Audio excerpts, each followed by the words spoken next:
भारत के उड़ीसा में पुरी नामक शहर में है दुनिया के पालनकर्ता भगवान विष्णु का प्रसिद्ध धाम, जिसे जगन्नाथपुरी कहा जाता है।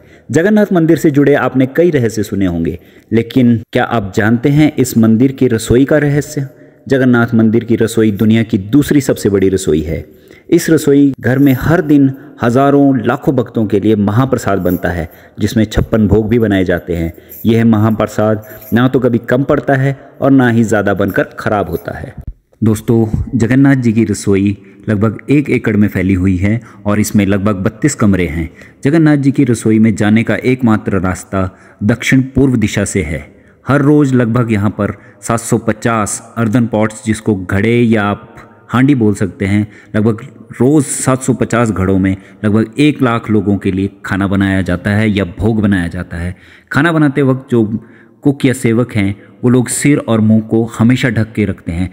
मुंह और नाक को ढकने से मतलब ये है कि जब ये महाप्रसाद बनता है तो ये लोग इसकी खुशबू तक अपने अंदर समाहित नहीं करना चाहते, क्योंकि ये उसको भी जूठन में मानते हैं कि महाप्रसाद जूठा ना हो जाए, भगवान को चढ़ने वाला है जो प्रसाद है वो जूठा ना हो जाए, तो इसलिए ये नाक और मुंह को भी हमेशा ढक के रखते हैं। इस रसोई में लगभग 500 रसोइये और 300 उनके सहयोगी एक साथ महाप्रसाद को मिलकर बनाते हैं।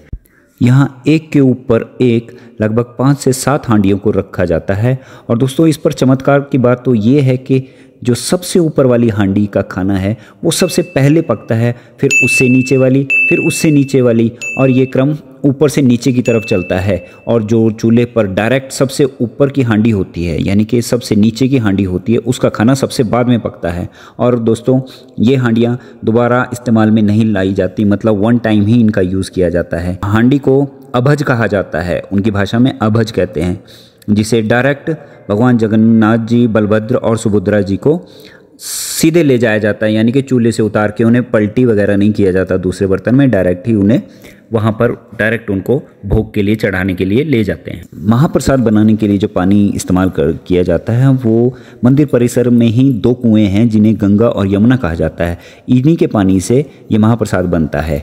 महाप्रसाद गर्म होने पर जो बांटने वाला होता है वो कड़छी या चम्मच का इस्तेमाल नहीं करता है, वो केवल केले के पत्ते होते हैं, उन्हीं से उसमें लपेट करके प्रसाद को बांटता है। और प्रसाद लेने वाले के अगर उसको भी वो गर्म लगता है तो वो केले के पत्ते का ही एक टुकड़ा तोड़ता है, जिससे वो चम्मच बना करके उस प्रसाद को पा सकता है। तो ये भी उनके लिए एक तरह से एक नियम बनाया गया है, प्रसाद लेने वाले के लिए भी और प्रसाद देने वाले के लिए भी। और सबसे बड़ी बात यह है कि इस रसोई में खाना जो बनता है दोस्तों, वो माता लक्ष्मी की देखरेख में बनता है, और माता बिमला देवी और दक्षिण काली उनको असिस्ट करती हैं, ताकि भगवान जगन्नाथ जी की सेवा में कोई भी कमी ना रहे। मांडला पांजी नामक एक ग्रंथ है जिसमें 450 तरह के भोग बताए गए हैं भगवान जगन्नाथ जी के लिए, जिसमें से अलग अलग दिन अलग अलग 56 भोगों को निकाला जाता है। किसी दिन ये 56 भोग निकाल लिए, किसी दिन वो 56 भोग।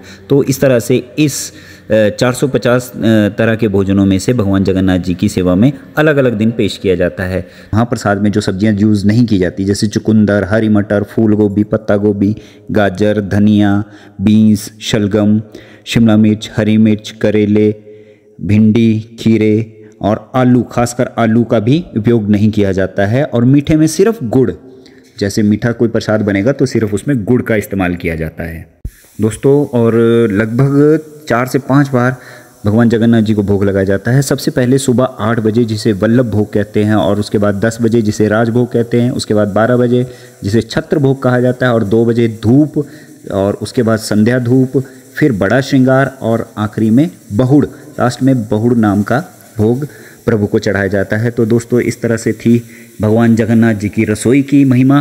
तो चैनल को सब्सक्राइब करें और लाइक ज़रूर करें दोस्तों, और कमेंट में जय जगन्नाथ जी लिखना ना भूलें। जय जगन्नाथ।